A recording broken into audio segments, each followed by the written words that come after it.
படம் ஓபன் ஆனது லட்சுமி மேனன் அவங்க காலேஜ் பில்டிங் மேல நின்னு பாத்துட்டு இருக்காங்க. அங்க இருந்து அப்படியே கீழே விழுந்து சூசைட் பண்ணிக்கிறாங்க. அப்படியே சடனா கட் பண்றாங்க.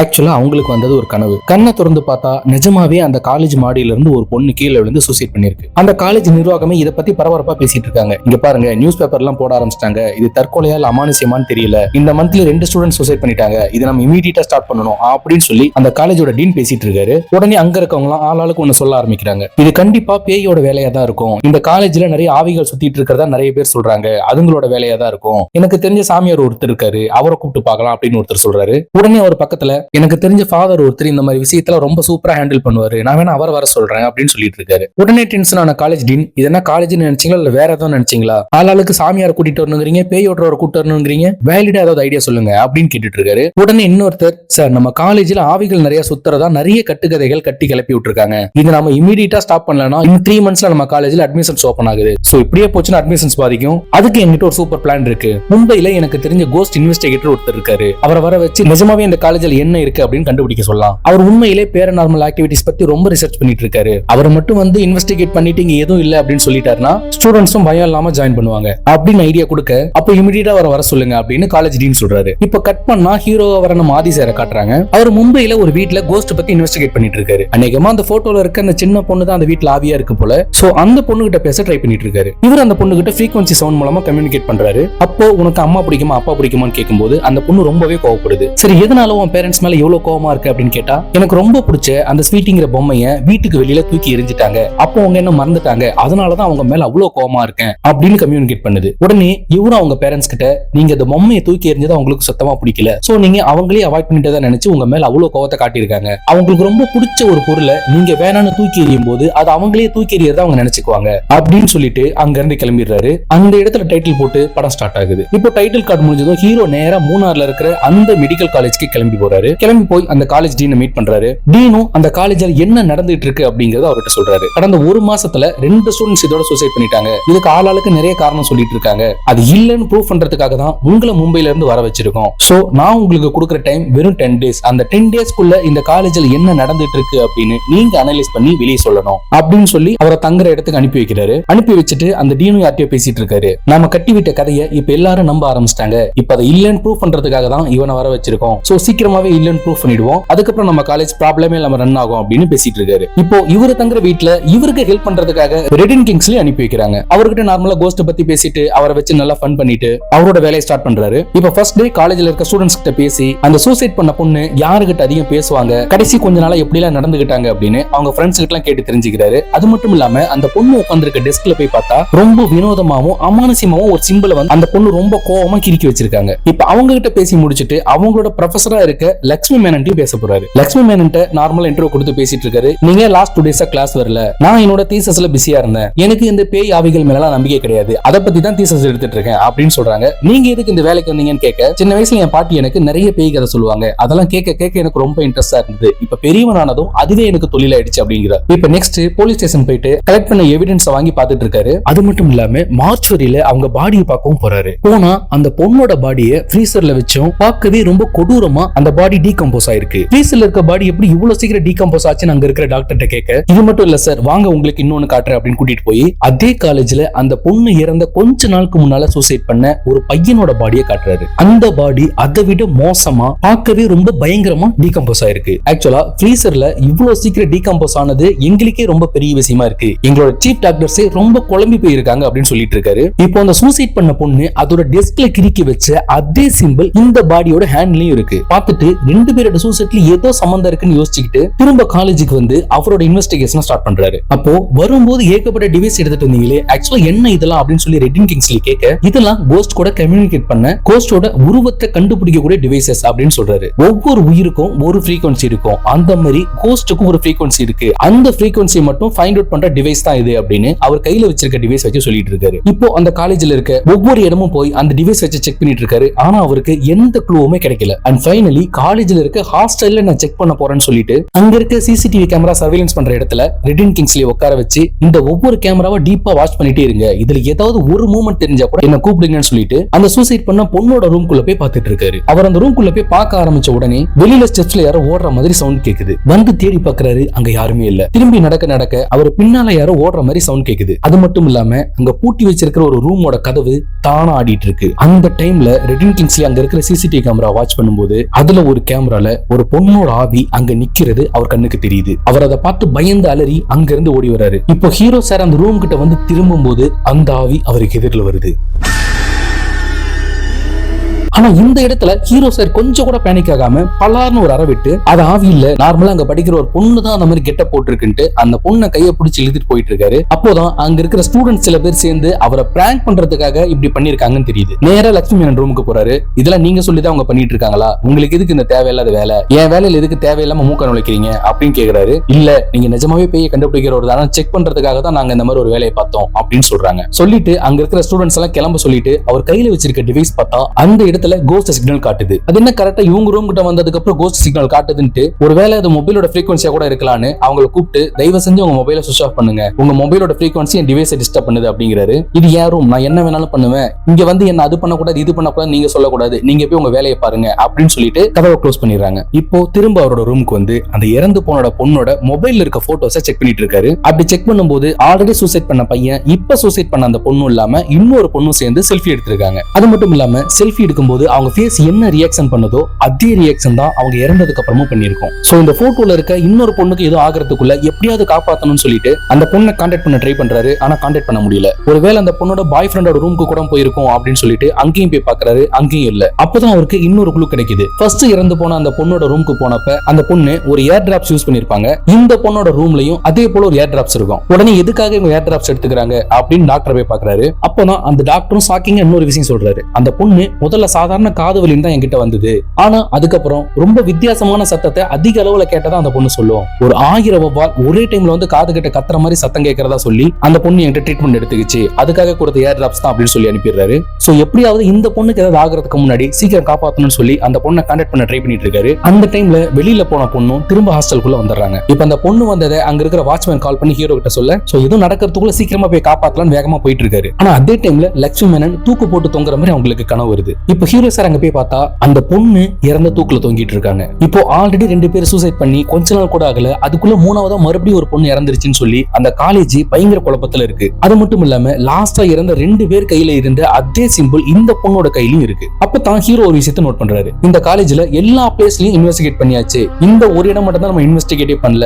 ஆக்சுவலா இது என்ன இடம் அப்படின்னு கேக்குறாரு. ஆக்சுவலா இது காலேஜோட ஓல்டு லைப்ரரி, இப்ப இந்த லைப்ரரி யாரும் யூஸ் பண்றது இல்ல, இது மேக்ஸிமம் போட்டி தான் இருக்கு அப்படின்னு ரெட்டின்னு சொல்றாரு. இப்போ அந்த லைப்ரரிக்குள்ள போய் பார்த்தா அந்த இறந்து போன 3 பேரோட கையில இருந்த அந்த சிம்பிள் அங்க இருக்கிற ஒரு விண்டோல சன்லைட் பட்டு அதோட நிழல் கீழே தெரியுது. அந்த நிழல் அந்த சிம்பிளை ரிசம்பிள் பண்ணுது. சோ இந்த லைப்ரரியில இருக்க அந்த விண்டோ சிம்பிள்க்கும் இறந்து போன அந்த 3 பேருக்கும் ஏதோ சம்பந்தம் இருக்குன்னு கன்ஃபார்ம் பண்றாரு. இப்போ அந்த லைப்ரரியை யார் மெயின்டைன் பண்றான்னு கேட்டு அவர்கிட்ட இவங்க 3 பேரை பத்தி விசாரிக்க அவரும் அவங்க 3 பேரும் இறக்கிறதுக்கு கொஞ்ச நாளைக்கு முன்னால சரக்கடிச்சு என்ஜாய் பண்றதுக்கு என்ன அந்த லைப்ரரி ஓபன் பண்ணிவிட சொன்னாங்க. நான் தான் நைட் அவங்க கிட்ட காசு வாங்கிட்டு ஓபன் பண்ணி விட்டேன். அது மட்டும் இல்லாம அந்த 3 பேரும் சேர்ந்து எடுத்த அந்த செல்ஃபி அந்த லைப்ரரிக்குள்ள தான் எடுத்திருப்பாங்க. இப்போ இந்த லைப்ரரிக்கு வேற யாரெல்லாம் ரெகுலரா வருவா அப்படின்னு சொல்லி கேட்க லைப்ரரியன் லட்சுமி மேனன் பேரை சொல்றாரு. உடனே ஹீரோ சார் லட்சுமி மேனன் போயிட்டு நாளைக்கு என்னோட இன்வெஸ்டிகேஷன் ஃபுல்லா லைப்ரரியில தான் இருக்க போகுது, சோ நீங்க அந்த இடத்துக்கு வந்தே ஆகணும், இந்த விஷயத்துக்கு நீங்க ஹெல்ப் பண்ணி தான் ஆகணும்னு சொல்லி கேட்கறாரு. ஆக்சுவலா இது எல்லாமே ஃபேக்னு சொல்லதான் நானே டிஎஸ்எஸ் எடுத்துட்டு இருக்கேன், என்கிட்ட வந்து ஹெல்ப் பண்ணி எப்படி நீங்க கேட்க முடியும், என்னால கண்டிப்பா வர முடியாது அப்படின்னு சொல்லிட்டு அங்க இருந்து கோவமா கிளம்பி போயிடுறாங்க. இப்போ அடுத்த நாள் அங்க இருக்கிற ஸ்டூடெண்ட்ஸோட சப்போர்ட்டோட அந்த லைப்ரரியில ஒரு இடம் விடாம எல்லா இடத்துலயும் டிவைஸ் செட் பண்றது. இப்போ டிவைஸ் எல்லாம் செட் பண்ணிட்டு இருக்கும்போது லட்சுமி மேனன் அந்த இடத்துக்கு வந்துடுறாங்க. இவங்கள பார்த்ததும் அங்க இருக்கிற ஸ்டூடெண்ட்ஸ் எல்லாம் பயந்து ஓடிடுறாங்க. உடனே ஹீரோ சாரும் நீங்க கண்டிப்பா வருவீங்கன்னு தெரியும், எனக்கு ஹெல்ப் பண்ணுவீங்கன்னு தெரியும், அதுக்காக தான் நானும் வெயிட் பண்ணிட்டு இருந்தேன் அப்படின்னு சொல்றாரு. ஆக்சுவலா நீங்க என்ன பண்றீங்கன்னு பார்க்கலான்னு தான் வந்தேன், என்னாலதான் உங்களோட ரிசர்ச் ஃபெயில் ஆயிடுச்சு நீங்க சொல்லிடுவீங்க, அதுக்காக தான் நான் வந்தேன் அப்படின்னு சொல்லி சமாளிக்கிறாங்க.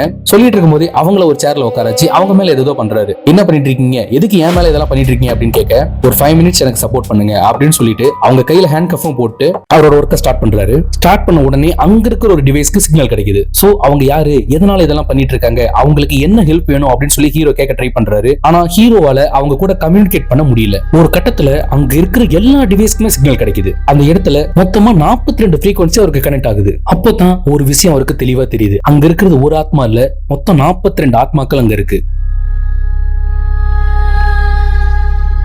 இதெல்லாம் பார்த்துட்டு அவர் வச்சிருக்க கேமரா மூலமா பார்க்கும்போது லக்ஷ்மி மேனன் பக்கத்துல யாரோ ஒருத்தர் சேர்ல உட்காந்து ஆடிட்டு இருக்கிறது கிளியரா தெரியுது. இதெல்லாம் பார்க்க லக்ஷ்மி மேனன் ரொம்பவே டென்ஷன் ஆகுறாங்க. என்ன பண்ணிட்டு இருக்கீங்க, என்ன இங்க இருந்து விடுங்க, நான் கிளம்பி போறேன்னு சொல்லிட்டு கையில இருக்க ஹேண்ட் கஃபை ரிலீஸ் பண்ண சொல்றாங்க. ஹீரோ சார் சொல்ல கேட்காம அந்த ஹேண்ட் கஃபை ரிலீஸ் பண்ண உடனே லக்ஷ்மி மேனனுக்கு அந்த இடத்துல பயங்கரமா ஏதோ ஆகுது. அது மட்டும் இல்லாம அங்க இருக்கிற ஆத்மாக்கள் லக்ஷ்மி மேனன் இழுத்துட்டு போயிடுது. இப்ப திரும்ப கட் பண்ணி ஓபன் பண்ணா லக்ஷ்மி மேனன் ஹாஸ்பிட்டல்ல ட்ரீட்மெண்ட் பண்ணிட்டு இருக்காங்க. ஹீரோ சாரும் அங்க இருக்கிற காலேஜ் டீன் கிட்ட இதை எக்ஸ்பிளைன் பண்ண ட்ரை பண்றாரு. ஆனா அவரும் இதை கொஞ்சம் கூட காதல வாங்காம இதுக்கெல்லாம் முக்கிய காரணம் அவந்திகா தான், அதாவது லக்ஷ்மி மேனன் தான். சோ அவங்கள அவங்க பேரண்ட்ஸ் வந்து கூட்டிட்டு போயிடுவாங்க. சோ சீக்கிரமா இந்த காலேஜ்ல இருந்து கிளம்புற வேலையை பாருங்க அப்படின்னு சொல்லிட்டு போயிடுறாரு. இப்போ ஹீரோ சாரும் அவரோட ரூமுக்கு ரொம்ப கோவமா வந்து அவரால் யாருக்கிட்டையும் கம்யூனிகேட் பண்ண முடியாத நினைச்சு ரொம்பவே கோவப்படுறாரு. அந்த டைம்ல தான் ஹீரோட ஃப்ரெண்டும் கால் பண்றாரு. ஹீரோட ஃப்ரெண்டு கிட்ட ஆல்ரெடி சொல்லியிருப்பாரு, என்னால இங்க இருக்கிற டிவைஸை வச்சு யாரு கூடயும் கம்யூனிகேட் பண்ண முடியல, இங்க என்ன நடக்குதுன்னு எனக்கு ஒண்ணுமே புரியல அப்படின்னு சொல்ல அவரோட ஃப்ரெண்டும் ஷாக்கிங்கா இன்னொரு விஷயத்த சொல்றாரு. அவங்கள உன்னால அந்த டிவைஸ் மூலமா தான் கம்யூனிகேட் பண்ண முடியல,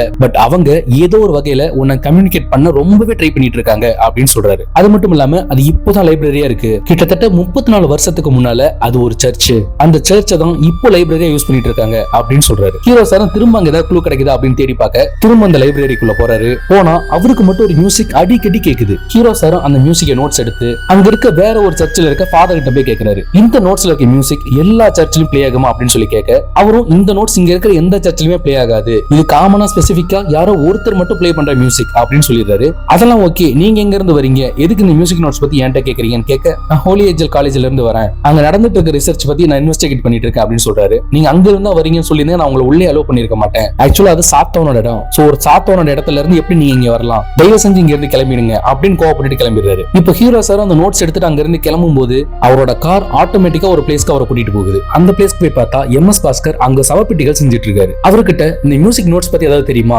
ஆக்சுவலா நான் அந்த காலேஜ்ல இன்வெஸ்டிகேட் பண்ணிட்டு இருக்கேன், இந்த மியூசிக் நோட்ஸ் பத்தி ஏதாவது தெரியுமா அப்படின்னு சொல்லி கேட்கிறாரு. அப்போதான் எம்எஸ் பாஸ்கர் பிளாஷ்பேக் ஓபன் பண்றாரு. கிட்டத்தட்ட 34 வருஷத்துக்கு முன்னால அந்த காலேஜோட ஓனரோட ஒய்ஃபா வராங்க சிம்ரன் தான் அந்த சர்ச்சை ரன் பண்ணிட்டு இருந்திருப்பாங்க. அந்த டைம்ல அந்த சர்ச்ல ஒரு பேரண்ட்ஸ் ஒரு குழந்தைய போட்டு போயிடுறாங்க. சிம்ரனும் அந்த குழந்தைய எடுத்து அந்த குழந்தைய நம்ம அடாப்ட் பண்ணிக்கலாம் அப்படின்னு சொல்ல அங்க இருக்கிற டாக்டர்ஸ் இல்ல அந்த குழந்தைய பார்த்தா ஹேண்டிகேப் மாதிரி தெரியுது, அதனாலதான் அவங்க பேரண்ட்ஸ் அவங்களை இங்க விட்டுட்டு போயிட்டாங்க, இந்த விஷயம் வெளி உலகத்துக்கு தெரிஞ்சா நிறைய பேரண்ட்ஸ் அவங்களோட குழந்தைங்களை கொண்டு வந்து இங்க விட்டுட்டு போயிடுவாங்க அப்படின்னு சொல்றாங்க. உடனே சிம்ரன், பரவாயில்ல, ஜீசஸ் நிறைய குழந்தைங்களை நான் பாத்துக்க சொல்றாரு, நான் நினைச்சுக்கிறேன், அதை பத்தி எனக்கு கவலை இல்ல, எவ்வளவு குழந்தைகள் வந்தாலும் நான் பாத்துக்கிறேன் அப்படின்னு சொல்லிட்டு அங்க வர குழந்தைங்களை ஒரு அம்மா மாதிரி பாத்துக்க ஆரம்பிக்கிறாங்க. அங்க இருக்கிற குழந்தைங்க எல்லாமே ஸ்பெஷல் சில்ட்ரன்ஸா இருப்பாங்க. சோ அவங்கள ஹாப்பியா வச்சுக்கதான் இந்த மியூசிக்கை இவங்க உருவாக்கி இருப்பாங்க. நல்லா போயிட்டு இருந்தவங்க லைஃப்ல திடீர்னு ஒரு பெரிய அசம்பாவிதம் நடந்துருச்சு.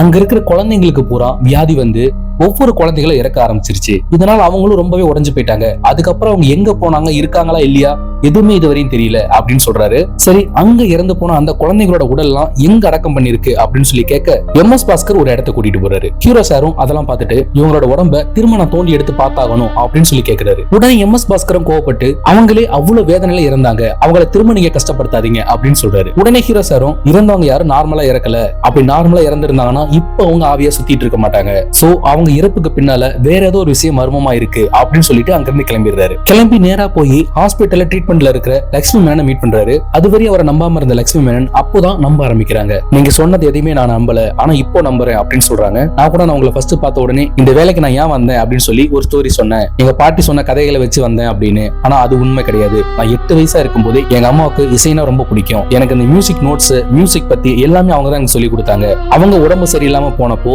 என்னால அவங்களுக்கு ஹெல்ப் பண்ண முடியல. ஒரு நாள் அவங்க இறந்தும் போயிட்டாங்க. அம்மா இல்லாததை நினைச்சு நான் அழுதுகிட்டு இருக்கும் போது அம்மா திடீர்னு ஒரு நாள் என் எதிரில வந்தாங்க. வந்து நான் எப்பவும் கூட தான் இருக்கேன் அப்படின்னு சொல்லி என் நெத்தியில முத்தம் கொடுத்தாங்க. கண்ணை திறக்கும் போது அது கனவுன்னு எனக்கு அப்பதான் தெரிஞ்சது. ஆனா அவங்க எனக்கு நெத்தியில கொடுத்த முத்தத்தோட ஈரம் மட்டும் அப்படியே இருந்தது. அப்பதான் நான் ஒரு விஷயம் முடிவு பண்ணேன். பொதுவா ஒரு இறப்புக்கு அப்புறம் அவங்கள பறி கொடுத்தவங்களுக்கும் ஒரு ஏக்கம் இருக்கும், அங்க இறந்து போனவங்களுக்கும் ஒரு ஏக்கம் இருக்கும். அவங்களுக்கு நடுவுல நான் ஒரு பாலமா இருக்கணும்னு முடிவு பண்ணேன். அதுக்காக தான் இந்த வேலையை நான் செய்ய ஆரம்பிச்சேன் அப்படின்னு சொல்றாரு. சொல்லிட்டு இருக்கும் போது லக்ஷ்மி மேனனும் இவரோட தோல் மேல சாஞ்சுக்கிறாங்க. இப்ப இவரு எம்எஸ் பாஸ்கர் பேசிட்டு வந்திருப்பாரு. அந்த குழந்தைங்களோட உடலை தோண்டி எடுத்து பார்க்கணும், இதனால அவங்க ஆவியா சுத்திட்டு இருக்காங்கன்னு நான் தெரிஞ்சுக்கணும் அப்படின்னு சொல்லியிருப்பாரு. இதுல உடனே எம்எஸ் பாஸ்கருக்கு டவுட் வந்து அவரு நேரடியா போய் ஒரு இடத்தை தோண்டிட்டு இருக்காரு. தோண்டி பார்க்கும்போது அந்த சவப்பெட்டிக்குள்ள ஒரு அமானுஷ்யமான பொருள் தான் இருக்கு. அவர் அதை கையில எடுத்த உடனே தூரத்துல இருந்து ஏதோ ஒண்ணு வந்து அவர் அடிச்சிருது. இப்போ இங்க ஹீரோ சார் கிட்ட லட்சுமி மேனன் பேசிட்டு படுத்து தூங்கிடுறாங்க. அவங்க தூங்கிட்டு இருக்கும்போது ஹீரோ சாரோட மொபைல்ல திரும்ப ஃப்ரீக்வன்சி கிடைக்குது. உடனே ஹீரோ சார் லட்சுமி மேனனை காம் டவுன் பண்ண ட்ரை பண்ணும்போது லட்சுமி மேனன் உடம்புல சிம்ரனோட ஆவியை பாக்குறாங்க. சிம்ரனோட ஆவியை பார்த்த உடனே சிம்ரனோட ஆவி ஏதோ ஒன்னு சொல்லிட்டு டக்குன்னு போயிடுது. அந்த ஃப்ரீக்வன்சி அவரோட மொபைல்ல ரெக்கார்ட் ஆயிடுது. உடனே அவரோட ஃப்ரெண்டுக்கு அனுப்பி இது என்னன்னு உடனே எனக்கு ஃபைண்ட் அவுட் பண்ணி சொல்லு அப்படின்னு சொல்லிடுறாரு. உடனே லட்சுமி மேனனும் நார்மல் ஆயிடுறாங்க. எனக்கு இப்போ ஒரு கனவு வந்தது, அந்த கனவுல நான் ஒருத்தங்களை பார்த்தேன், அவங்களுக்கு நான் ஆல்ரெடி ட்ரீட்மெண்ட் பண்ணிருக்கேன், அவங்களோட முகம் எனக்கு கனவுல வந்ததுன்னு சொல்றாங்க. அவங்களும் இதே ஹாஸ்பிட்டல்ல தான் ட்ரீட்மெண்ட்ல இருக்காங்க, வாங்க நான் உங்களுக்கு காட்டுறேன் அப்படின்னு சொல்லிட்டு ஒரு ஐசியூ வார்டுக்குள்ள போறாங்க. அந்த ஐசியூ வார்டுக்குள்ள சிம்ரன் கோமால இருக்காங்க. அவங்கள பார்த்துட்டு இவங்களுக்கு தான் ட்ரீட்மெண்ட் பண்ணேன், இவங்களுக்கு நான் ட்ரீட்மெண்ட் பண்ண டைம்ல ஒரு தடவை கான்சியஸ் வந்தது, அப்போ அங்க இருந்து ஒரு சீஃப் டாக்டர் அவங்களுக்கு உடனடியாக மயக்க மருந்து கொடுக்க சொல்லியிருப்பாரு. நானும் உடனே கேட்டேன், அவங்களுக்கு இப்பதான் கான்சியஸ் வந்திருக்கு, அவங்களுக்கு மயக்க மருந்து கொடுக்கறது சரியானு. உடனே அவரு, இதுக்கு முன்னால நீ கோமா பேஷண்ட்ஸ் ட்ரீட்மெண்ட் பண்ணிருக்கியா, இதுதான் உனக்கு ஃபர்ஸ்ட் டைம், நான் சொல்றத மட்டும் செய்யறதா இருந்தா இங்க இரு, இல்லன்னா போய் வெளியே போ அப்படின்னு சொல்லியிருப்பாரு. உடனே இவங்களும் வெளியே வந்திருப்பாங்க. அதுக்கப்புறமா இப்பதான் இவங்களை பாக்குறேன் அப்படின்னு சொல்றாங்க. அது மட்டும் இல்லாம அவங்க ஜஸ்ட் 5 இயர்ஸா தான் கோமால இருக்கிறதா சொல்லியிருப்பாங்க. அண்ட் அவங்க நேம் ஜெனிஃபர்னு சொல்லியிருப்பாங்க. உடனே ஹீரோ சார், அவங்க நேம் ஜெனிஃபர்லாம் கிடையாது, அவங்க நேம் டயானா, அவங்க தான் அந்த காலேஜோட ஓனரோட ஒய்ஃப். அது மட்டும் இல்லாம அவங்க 5 இயர்ஸா மட்டும் கோமால கிடையாது, அவங்க லாஸ்ட் 34 இயர்ஸா கோமால தான் இருக்காங்க அப்படின்னு சொல்லுவாரு. அண்ட் பேசிக்கிட்டே அவங்களோட ஃபேஸை நல்லா ஒத்து பார்த்துட்டு, அது மட்டும் இல்ல அவங்க ஆல்ரெடி இறந்துட்டாங்க, இறந்தவங்களை தான் உயிரோட இருக்கிற மாதிரி இங்க காமிச்சிட்டு இருக்காங்க, இதெல்லாம் ஏன் பண்றாங்க எதுக்கு பண்றாங்கன்னு சுத்தமா தெரியல அப்படின்னு சொல்றாரு. உடனே லட்சுமி மேனனும் அதெல்லாம் கிடையாது, அவங்க உயிரோட தான் இருக்காங்க, உயிரோட இருக்கவங்க இறந்துட்டாங்கன்னு எப்படி நீங்க சொல்லுவீங்க அப்படின்னு ஆர்கியூ பண்ணிட்டு இருக்காங்க. அண்ட் இவங்களுக்கு யாரெல்லாம் ட்ரீட்மெண்ட் பண்ணாங்க, யாரெல்லாம் இதுக்கு முன்னாடி ட்ரீட்மெண்ட் பண்ணிட்டு இருந்தாங்க அப்படிங்கிற லிஸ்ட் எடுத்து பாக்குறாங்க. அதுல அந்த காலேஜ்ல இறந்து போன அந்த 3 ஸ்டூடெண்ட்ஸோட நேமும் இருக்கு. அந்த 3 ஸ்டூடெண்ட்ஸும் லாஸ்டா எப்போ உங்களுக்கு ட்ரீட்மெண்ட் கொடுக்க உள்ள வந்தாங்க அண்ட் எப்போல இருந்து அந்த காலேஜ்ல பிரச்சனை ஆரம்பிச்சது அப்படிங்கிற டேட்டை வச்சு மேட்ச் பண்றாரு. அப்பதான் அவருக்கு இன்னொரு விஷயமும் தெரியுது. லட்சுமி மேனன் அந்த இடத்துல மயக்க மருந்து கொடுக்காததுனால இந்த 3 ஸ்டூடெண்ட்ஸை வச்சு மயக்க மருந்து போட வச்சிருப்பாங்க. அந்த 3 ஸ்டூடெண்ட்ஸும் கேர்லெஸ்ஸா மயக்க மருந்து அளவுக்கு அதிகமான டோஸ் போட்டிருக்காங்க, அதனாலதான் அவங்க இறந்தும் போயிருக்காங்க அப்படின்னு hero sir Lakshmi Menon argue பண்ணிட்டு இருக்காங்க. அந்த டைம்ல ஹீரோ சார் பின்பக்கமா இருந்து யாரோ வந்து தலையில அடிச்சு போலீஸ் ஸ்டேஷன்ல உட்கார வச்சிருக்காங்க. இப்ப அங்க இருக்கிற இன்ஸ்பெக்டரும் ஹீரோ சார உனக்கு எதுக்கு தேவையில்லாத வேலை அப்படின்னு அடிச்சிடுறாரு. ஆனா அடிச்ச அந்த செகண்ட் ஹீரோ சாருக்கு எதுவும் ஆகல. ஆனா அந்த போலீஸ்காரருக்கு காதுல ஜவ்வு கிழிஞ்சி அவர் ஹாஸ்பிட்டல் அட்மிட் ஆயிடுறாரு. இப்ப இந்த விஷயம் வெளியே பெரிய பிரச்சனை ஆனதுனால அவங்க நிஜமாவே உயிரோட தான் இருக்காங்களா இல்லையா அப்படின்னு நாங்க தெரிஞ்சே ஆகணும்னு வேற சில டாக்டர்ஸ் அந்த டீன் கிட்ட பேசிட்டு இருக்காங்க. அந்த டீனும் அதுக்கெல்லாம் அலோவ் பண்ண முடியாது, உங்களால முடிஞ்சதை நீங்க பாத்துக்க அப்படின்னு சொல்லி அனுப்பிடுறாரு. இப்போ அந்த 3 ஸ்டூடெண்ட்ஸ் இறந்த மாதிரி அந்த டீனும் இறந்துடுறாரு. இப்போ ஹீரோ சார் எம்எஸ் பாஸ்கரை தேடி போய் பார்த்தா எம்எஸ் பாஸ்கர் அந்த இடத்துல இறந்து கிடக்குறாரு. அவர் கையில அந்த அமானுஷ்யமான பொருள் மட்டும் இருக்கு. அதை கலெக்ட் பண்ணிட்டு ஹீரோ சார் வந்துகிட்டு இருக்கும்போது இன்னொரு ஷாக்கிங்கான நியூஸ் சொல்றாங்க. சிம்ரன் உயிரோட இருக்காங்களா இல்லையான்னு பார்க்க வந்த டாக்டர்ஸ் அவங்கள ஃபுல்லா செக் பண்ணிட்டு அவங்க இன்னும் உயிரோட தான் இருக்காங்கன்னு கன்ஃபார்ம் பண்ணிடுறாங்க. அப்போதான் ஹீரோ சாருக்கு அவங்களோட ஹஸ்பண்ட் மேல பயங்கரமா டவுட் வருது. ஒருவேளை இதெல்லாம் அவர் தான் பண்ணிட்டு இருக்காரா, அவரோட வேலையால தான் இதெல்லாம் நடந்துகிட்டு இருக்கா அப்படின்னு அவர் இங்க கிளம்பி வந்தாதான் என்ன இதுன்னு நம்மளால கண்டுபிடிக்க முடியும் அப்படின்னு யோசிச்சுட்டு இருக்காரு. அந்த டைம்ல ஏகப்பட்ட பேட்ஸ் ஹீரோட காரை சேஸ் பண்ணிட்டு வந்து அவர் கையில இருந்த அந்த அமானுஷ்யமான விஷயத்தை எடுத்துக்கிட்டு போயிடுது. ஹீரோ சார் திரும்பவும் கோபமா வந்து நான் தோத்துட்டேன், இதுக்கு மேல என்னால இதை கண்டினியூ பண்ண முடியுமான்னு தெரியல, நான் யூகிக்கிறது எல்லாமே தப்பா போயிட்டு இருக்கு அப்படின்னு கத்திட்டு இருக்காரு. அப்போதான் டிடின் கிங்ஸ்லி போனை வச்சு சொன்ன ஒரு விஷயத்தை வச்சு அவருக்கு ஒரு ஐடியா கிடைக்குது. உடனே லட்சுமி மேனன் கால் பண்ணி ஆக்சுவலா அவங்கள பத்தி நீ சொன்னதும் கிடையாது நான் சொன்னதும் உண்மை கிடையாது, வேற ஒண்ணு நடந்திருக்கு அப்படின்னு சொல்றாரு. அது என்னன்னா அவங்க இறந்தெல்லாம் போகல, ஆனா அவங்க உயிரோட இருக்கும் போது அவங்களோட ஆத்மா அவங்க உடம்ப விட்டு வெளியே வந்திருக்கு அப்படின்னு சொல்றாரு. இது எதனால நடந்திருக்குன்னா அந்த 3 ஸ்டூடெண்ட்ஸும் இவங்களுக்கு போட்ட ஊசினால அந்த வேதனை தாங்க முடியாம அவங்களோட உயிர் அவங்க உடம்ப விட்டு வெளியே வந்திருக்கு. அதை தாங்கிக்க முடியாம தான் அந்த குழந்தைங்களோட ஆத்மா அதுக்கு காரணமான அந்த 3 பேரையும் கொலை பண்ணிருக்கு அப்படின்னு சொல்றாரு. இவர் பேசிட்டு இருக்கும் போதே சிம்ரன் மேமோட வென்டிலேட்டர் எடுத்துட்டு சொல்லி ஆர்டர் வந்திருக்கும். அந்த டைம்ல சிம்ரனை பார்க்க அவங்களோட ஹஸ்பண்டும் வராரு. வந்து ரொம்பவே சோகமா சிம்ரனை பார்த்து ஃபீல் பண்ணிட்டு போயிடுறாரு. அங்க ஒர்க் பண்ணிட்டு இருக்க ஒரு டாக்டர் அவங்க சொன்ன டைமுக்கு முன்னாலே வென்டிலேட்டர் எடுக்கிறதா யாருக்கிட்டயும் போன்ல இன்ஃபார்ம் பண்ணிட்டு இருக்காரு. அப்படி வென்டிலேட்டர் எடுக்க போற டைம் அந்த டாக்டரும் கொடூரமான முறையில இறந்து போயிடுறாரு. இப்ப ஹீரோவும் சிம்ரன் இருந்து வென்டிலேட்டர் எடுக்கிறதுக்கு இன்னும் 2 மணி நேரம் தான் இருக்கு, அதுக்குள்ள அவங்களோட ஆத்மாவை அவங்க உடம்புக்குள்ள போக வைக்கணும், அவங்களே திரும்ப உயிர் பிழைச்சு வந்தா மட்டும்தான் இதுக்கு பின்னால இருக்க மர்மம் என்னங்கிறது நமக்கு தெரியும் அப்படின்னு சொல்லிட்டு கோமால இருக்க சிம்ரனோட பாடியை அங்க இருக்கிற லைப்ரரிக்கு எடுத்துட்டு போறாரு. எடுத்துட்டு போய் சிம்ரன் கேட்டுட்டு இருக்காரு, நீங்க திரும்ப உங்க உடம்புக்குள்ள வந்து நீங்க உங்க வாயாலே உண்மையை சொன்னா மட்டும்தான் இங்க என்ன நடந்ததுன்னு எங்களால தெரிஞ்சுக்க முடியும், உங்களுக்கு அதுக்கான நியாயமும் கிடைக்கும் அப்படின்னு கேட்டுட்டு இருக்கும்போது சிம்ரனோட ஆவியை திரும்ப அவரோட உடம்புக்குள்ள போக விடாம அங்க இருக்கிற குழந்தைங்களோட ஆத்மா தடுத்துக்குது. சிம்ரனும் அந்த குழந்தைங்களோட ஆத்மா கூட இருந்துடலான்னு பின்னால வந்துடுறாங்க. அப்போதான் ஹீரோட ஃப்ரெண்டு கால் பண்ணி இன்னொரு ட்விஸ்ட் ஓபன் பண்றாரு. சிம்ரன் லக்ஷ்மி மேனனோட உடம்புல வந்தப்ப ஒரு நேம் சொல்லியிருப்பாங்க. அந்த நேம் என்ன அப்படின்னா நான்சி டேனியல். ஆக்சுவலா டேனியல் அப்படிங்கிறது சிம்ரனோட ஹஸ்பண்ட் பேரு. நான்சி டேனியல்ங்கிறது சிம்ரன் 34 வருஷத்துக்கு முன்னால கோமால விழுந்தப்ப அவர் செகண்டா மேரேஜ் பண்ணிருப்பாரு. அந்த செகண்ட் ஒய்ஃபோட பேர் தான் நான்சி டேனியல். இப்போ அந்த செகண்ட் ஒய்ஃப் யாரு அப்படின்னு காட்டுறாங்க. அண்ட் படத்தோட மெயின் வில்லன் யாரு அப்படிங்கறத இப்போதான் ரிவீல் பண்றாங்க. இப்போ அந்த நான்சிங்கிற கேரக்டரா நம்ம ஓல்ட் ஆக்ட்ரஸ் லைலா மேடம் வராங்க. அதுக்கப்புறம் தான் அந்த குழந்தைங்களுக்கு இவங்களால என்ன ஆச்சு அப்படின்னு காட்டுறாங்க. லைலா மேடம் அந்த ஹாஸ்பிட்டல்ல ஒரு டாக்டரா இருந்திருப்பாங்க. சிம்ரன் அந்த குழந்தைங்களை வளர்த்து அவங்க வாங்கிட்டு இருக்க நல்ல பேரால அவங்க மேல ஒரு பொசசிவ் கிரியேட் ஆயிரும். சோ அதனால ஜெர்மனில அந்த சாத்தான் கூட எல்லாம் பேசுவாங்கல்ல, அந்த மாதிரி ஒரு லேடியை காட்டுறாங்க. அந்த லேடியை போய் பார்த்து அங்க அவங்களோட ஹெல்ப் மூலமா இங்க இருக்கிற ஒவ்வொரு குழந்தைங்களையும் அவங்க தான் சித்திரவதை பண்ணி கொலை பண்ணிருப்பாங்க. அண்ட் அது மட்டும் இல்லாம சிம்ரன் 34 வருஷமா கோமால இருந்ததுக்கு லைலா மேடம் தான் காரணம் அப்படிங்கறத அவர் ஹஸ்பண்ட் கண்டுபிடிச்சாரு. அவர் கண்டுபிடிச்சதும் லைலா மேடம் அவருக்கும் இன்ஜெக்ஷன் போட்டு அவரையும் காலி பண்ணிடுறாங்க. இப்ப அவரையும் கொலை பண்ணிட்டு அங்கிருந்து நேரா சிம்ரன் கிளம்பி வந்து உன்னை இத்தனை வருஷமா உயிரோட விட்டு வச்சது ஏன் தப்பு தான், உன்னை இப்ப காலி பண்றேன் அப்படின்னு சொல்லிட்டு அந்த வென்டிலேட்டர் எடுக்க போறாங்க. ஆனா அவங்களால எடுக்க முடியல. அண்ட் அது மட்டும் இல்லாம அந்த குழந்தைங்களோட ஆத்மாலாம் சவுண்ட் வச்சுதான் ஒவ்வொருத்தங்களையும் டார்ச்சர் பண்ணி கொலை பண்ணிருப்பாங்க. இவங்க காதுல அந்த சவுண்ட்ஸ் எதுவும் கேட்டக்கூடாது அப்படிங்கிறதுக்காக ஒரு டிவைஸ் ஒன்னு காதுல மாட்டிருப்பாங்க. அது மட்டும் இல்லாம அவங்க உயிரோட இருந்தப்ப அவங்களுக்கு என்ன சித்திரவதை கொடுத்தாங்களோ அதை இப்பயும் கொடுக்கணும்னு அவங்களுக்கு இருக்கிற சாத்தான் சக்தியை வச்சு அங்க ஏகப்பட்ட வவ்வால்களை வர வைக்கிறாங்க. இப்போ அந்த இடத்துல ஆயிரக்கணக்கான வவ்வால்கள் வந்து பயங்கரமா சத்தம் போட்டு பயங்கரமா பறந்துட்டு இருக்கு. அப்போ அங்க இருக்கிற குழந்தைங்களோட ஆத்மா பயங்கரமா துடிக்க ஆரம்பிக்குது. ஹீரோ சாரும் அதை தடுக்க என்னென்னமோ ட்ரை பண்றாரு. ஆனா அவரால் ஒண்ணுமே பண்ண முடியல. ஒரு கட்டத்துக்கு மேல அங்க இருக்கிற ஒரு மியூசிக் கீபோர்ட்ல அந்த மியூசிக் நோட்ஸை வாசிக்க ஸ்டார்ட் பண்றாரு. அதாவது அந்த பிளாஷ்பேக்ல அந்த குழந்தைங்களுக்கு எல்லாம் பிடிச்ச ஒரு மியூசிக் இருக்குல்ல, சிம்ரன் மட்டும் ஸ்பெஷலா வாசிச்சிருப்பாங்க. அந்த மியூசிக்கை வாசிக்க ஸ்டார்ட் பண்றாரு. அதை கேட்க ஆரம்பிச்ச உடனே பயந்து அலறிட்டு இருக்கிற குழந்தைகளோட ஆத்மாலாம் நார்மல் ஆயிடுது. அண்ட் சிம்ரனோட ஆத்மாவையும் திரும்ப உடம்புக்குள்ள அனுப்பி வச்சிருது. இப்போ சிம்ரனுக்கு கான்சியஸ் வந்ததுமே லைலா அங்க இருந்து கிளம்ப விடாம கையை பிடிச்சிக்கிறாங்க. அண்ட் லைலா மேடம் காதல இருக்க டிவைஸ் எடுத்துட்டு லைலா மேடமையும் அதே மாதிரி டார்ச்சர் பண்ணி அந்த இடத்துல கொன்னுறாங்க. இப்ப அவங்களும் இறந்த உடனே அந்த இடம் நார்மல் ஆகிடுது. அண்ட் சிம்ரன் மேடமும் திரும்ப நார்மல் ஆகி அந்த லைப்ரரியை திரும்ப பழையபடி அவங்களோட ஸ்கூலாவே மாத்தி திரும்ப அதே போல நிறைய ஸ்பெஷல் சில்ட்ரன்ஸ் அடாப்ட் பண்ணி அவங்கள வளர்க்க ஆரம்பிக்கிறாங்க. அண்ட் இதோட இந்த படமும் முடியுது. இந்த படத்தை பார்க்காதவங்க ஓடிடில இருக்கு, சோ மிஸ் பண்ணாம பாத்துருங்க. எனிவே இந்த வீடியோ உங்களுக்கு பிடிச்சிருந்தா லைக் பண்ணிக்கோங்க. அண்ட் மறக்காம நம்ம சேனலுக்கு ஒரு சப்ஸ்கிரைப் பண்ணிக்கோங்க. திரும்ப இதே போல இன்னொரு இன்ட்ரெஸ்டிங் வீடியோட உங்க எல்லாரையும் சந்திக்கிறேன். And this is Vijayakumar signing off. Bye.